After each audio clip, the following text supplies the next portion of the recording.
Over the last couple of seasons in the post-James Harden era, the Houston Rockets have started their rebuild phase and it's gone pretty solid so far. From making trades for young guys like Kevin Porter Jr., drafting players like Jabari Smith this past year, Tari Eason, and obviously their number 2 overall pick 2 years ago in Jalen Green, combined with the picks that they have brought in from the Brooklyn Nets in the Harden trade, you have one of the most solid young cores in the league, and I have to ask, is this the best young core in the NBA? And in today's video, we're going to discuss if the Rockets have that title and why or why not. But without further ado, make sure you guys drop a like on this video, subscribe to the channel, and press that bell for post notifications to stay up to date with the latest content on this channel. But now that we're done with the plugs, let's get back to the subject at hand, the Houston Rockets. Now, at the time that they made the James Harden trade, a lot of people thought that they had lost that trade because despite them getting a lot of picks, the Nets at the time had a big 3 of Kyrie, James Harden, and Kevin Durant, so how valuable really were those picks in the moment? Then throw on top of that, they passed up Karis LeVert and Jared Allen for Victor Oladipo. Oh my god, my goodness, at that time that trade looked disgusting. But just like every other trade in NBA history, you have to give it time to play itself out, and so far it looks like those Nets picks look a lot more valuable than we initially thought, if you know what I'm saying. But when you look at this roster of the Rockets, I have to say there's a lot of promising young talent that they have had over the last couple of seasons that I'm intrigued to see this upcoming year. For starters, you have Kevin Porter Jr., one of the more promising young guards in the league today, who they picked up from the Cavs a couple of years ago. Last season, he may have gotten off to a little bit of a rocky start with the turnovers and the inefficiency from the field, but to close off the season, he finished off very strong, and I think that was very pivotal towards the play of Jalen Green and a lot of others on the roster. As from March till the end of the year, he averaged 20 points per game, 6 assists and 5 rebounds, shooting 44% from the field, 37% from 3, and 71% at the free throw line. He has a nice handle to be able to break defenders off the dribble. He's a very talented passer. If he can cut down on the turnovers consistently, I think it will add a lot more fluidity to the offense and help his scoring gravity, especially on the perimeter. And on a team that has some shooters around him in the front court and the back court like Eric Gordon, Garrison Matthews, Jabari Smith, I definitely think he will have enough spacing to work on his on-ball creation. And even if he doesn't become a legit 20 point per game scorer, he's always going to be a very good shooter. And if he can work on getting rim pressure just a little bit more and just cutting down those turnovers because he's a very talented passer, then I definitely think he could become one of the better point guards in the league moving forward. But speaking of the topic of guards, that brings me to Eric Gordon. Now, Eric Gordon, I still believe, can be a really solid rotation player in the league. He's a good shooter, a decent defender, and even despite him getting up there in age, he's still going to provide quality minutes to any team that he's on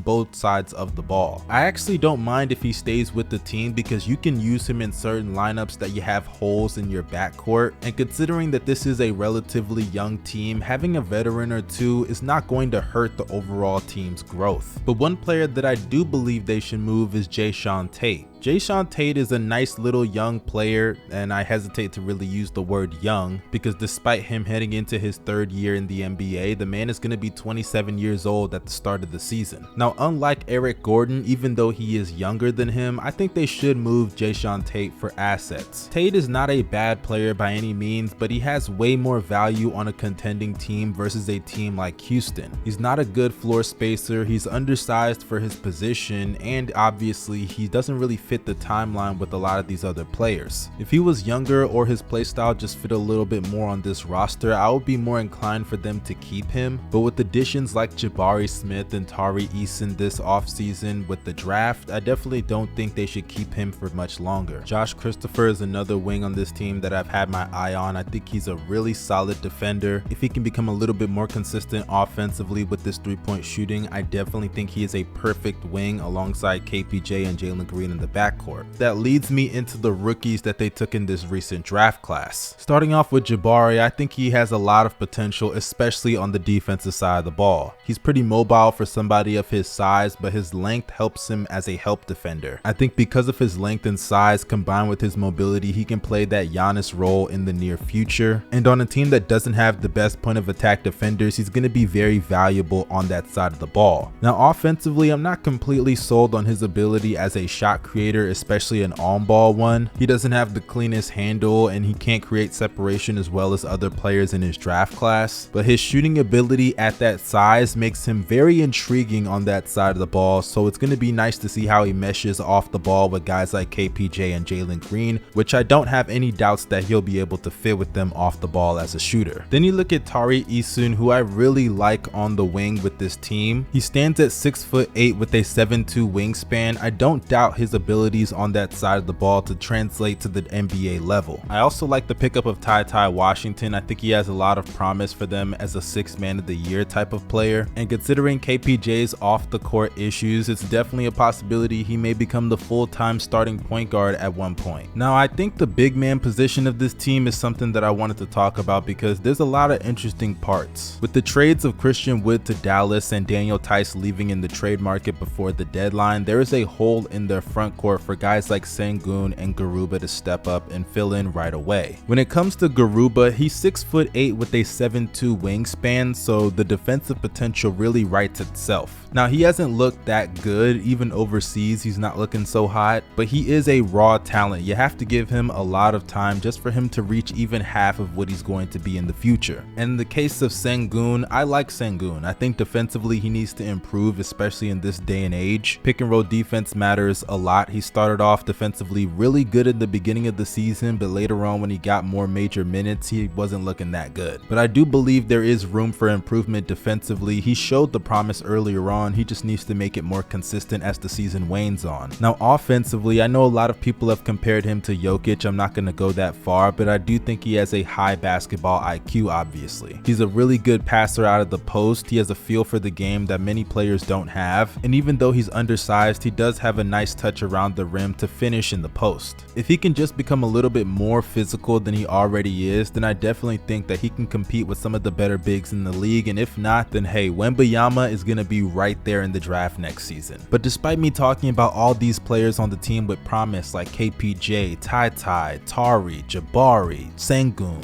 we all know at this moment this core all revolves around one man, and that is Jalen Green. Jalen Green had a really good rookie season that I believe was underrated, especially considering the other rookies that were talked about throughout the duration of the season in comparison to how he was. To end the season after he came back from his injury, Jalen Green went on a tear in the league, as in the last 34 games he averaged 20 points a game, 3 assists and 4 rebounds, shooting 47% from the field, 38% from 3, and 77% at the free throw line. I won't spend too much time detailing what it is he actually was doing to break down defenses offensively because I talked about that in my video, but based off of what I saw last year, he was an amazing finisher, shooting over 60% in the restricted area, and that's not just great for a rookie guard, that's great for any guard in the league. As it looks like he's put on more weight, I expect him to be an even better finisher. I would like to see him add more of a mid-range jumper to his game. He shot relatively league average last year, and considering that it wasn't that many attempts, I think he can do better than that. Being a more diverse scorer for a guard, especially one that's not a primary decision maker, is very important in this league, because considering that most of his shots are in the paint or at the three-point line, I would like to just see a little bit more diversity. That's all I'm saying.